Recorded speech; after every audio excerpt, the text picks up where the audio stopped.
একটুর জন্য 100 নম্বর সেঞ্চুরি করাটা মিস হয়ে গেল বিরাট কোহলির। তবে প্লে অফের আশা বাঁচিয়ে রাখার লড়াইয়ে পাঞ্জাবকে হারিয়ে মুম্বাইয়ের পর দ্বিতীয় দল হিসেবে পাঞ্জাবকে প্লে অফের বাইরে বের করে দেওয়ার দিন বেঙ্গালুরুর নায়ক তিনিই। 100তম সেঞ্চুরি না করতে পারলেও টানা 4 জয়ের পর দলের মান বাঁচিয়ে কি বললেন বিরাট কোহলি, জানতে হলে একটি লাইক দিয়ে ভিডিওটি শেষ অবধি দেখুন। জিতলে বেঁচে থাকবে প্লে অফের শেষ 4 খেলার ক্ষীণ আশা, আর হারলে পরের নিয়ম রক্ষার ম্যাচগুলি খেলে প্লে অফের আগেই বিদায় নিতে হবে, এই সমীকরণ নিয়েই ধর্মশালাতে খেলতে নেমেছিল পাঞ্জাব ও বেঙ্গালুরু। তবে শেষ পর্যন্ত 60 রানে ম্যাচ জিতে শেষ 4টি ম্যাচে টানা 4 জয়ে পাঞ্জাবকে বিদায় করে টিকে রইল কোহলির বেঙ্গালুরু। বেঙ্গালুরু জয়ের নায়ক বিরাট কোহলি। 0 থেকে 10 রানে দুবার জীবন পাওয়া ভারতের সাবেক অধিনায়ক আইপিএল ক্যারিয়ারের 9 নম্বর সেঞ্চুরির সম্ভাবনা জাগিয়েও 92 রানে আউট হন। তার 47 বলের ইনিংসে ভর করেই টসে হেরে ব্যাটিং পাওয়া বেঙ্গালুরু 7 উইকেটে 241 রান তুলে ফেলে। আইপিএলে কোহলিদের এটি চতুর্থ সর্বোচ্চ দলীয় স্কোর। রান তাড়া করতে নেমে পাঞ্জাব 17 ওভারে 181 রানে অল আউট হয়ে যায়।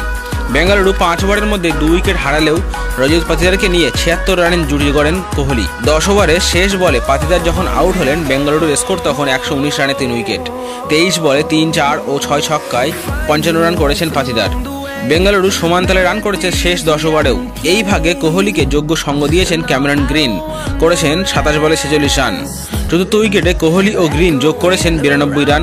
18তম ওভারে পেসার আর্শদীপ সিংকে ছক্কা মারতে গিয়ে এক্সট্রা কাভারে রাইলি রুসোর হাতে ক্যাচ দেন কোহলি। আউট হওয়ার আগে 7টি 4 ও 6টি ছক্কা মেরে 92 রান করেন আইপিএলে সবচেয়ে বেশি সেঞ্চুরির মালিক।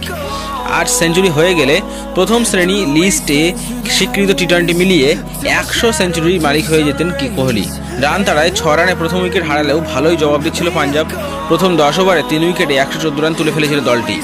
জমজমাট সমাপ্তির আশা জাগানো দলটি এরপর হতাশ করে। এরপর প্রায় প্রতি ওভারেই উইকেট হারিয়ে রান তোলার গতি হারিয়ে ফেলে পাঞ্জাব। পাঞ্জাবের ইনিংসে 27 বলে সর্বোচ্চ 61 রান করেছেন দক্ষিণ আফ্রিকার ব্যাটসম্যান রাইলি রুসো। এছাড়া শশাঙ্ক সিং 19 বলে 37 করেছেন। বেঙ্গালুরুর হয়ে সর্বোচ্চ 3 উইকেট নিয়েছেন মোহাম্মদ সিরাজ। বৃহস্পতিবারের ম্যাচে 7টি 4 ও 6টি ছক্কা মেরে 92 রান করেছেন কোহলি। এদিন তার স্ট্রাইক রেট ছিল 195। একটুর জন্য 100তম সেঞ্চুরি মিস করলেও দলের জয়ের পর তিনি বলেছেন, এখন আমার কাছে রান সংখ্যা থেকে ব্যাটিংয়ের মান বেশি গুরুত্বপূর্ণ। হঠাৎ করে নিজের খেলা পরিবর্তন করতে পছন্দ করি না। গোটা ইনিংসে স্ট্রাইক রেট বজায় রেখে দায়িত্বের সঙ্গে খেলার চেষ্টা করেছি, তাই দ্রুত রান তোলার চেষ্টা করেছি, মনে হয় সেটা আমি করতে পেরেছি। তো বন্ধুরা, বিরাট কোহলি আজ এই ব্যাটিংয়ের মাধ্যমে কাদের জবাব দিয়েছেন বলে আপনার মনে হয়? কমেন্ট করে আপনার মতামত জানান আপনাদের। আর আপনিও যদি মনে করেন যে বেঙ্গালুরু এইভাবে খেললে তাদের প্লে অফে কোয়ালিফাই করার সম্ভাবনা আছে, তবে একটি লাইক দিয়ে আমাদের চ্যানেলটি সাবস্ক্রাইব করে রাখুন।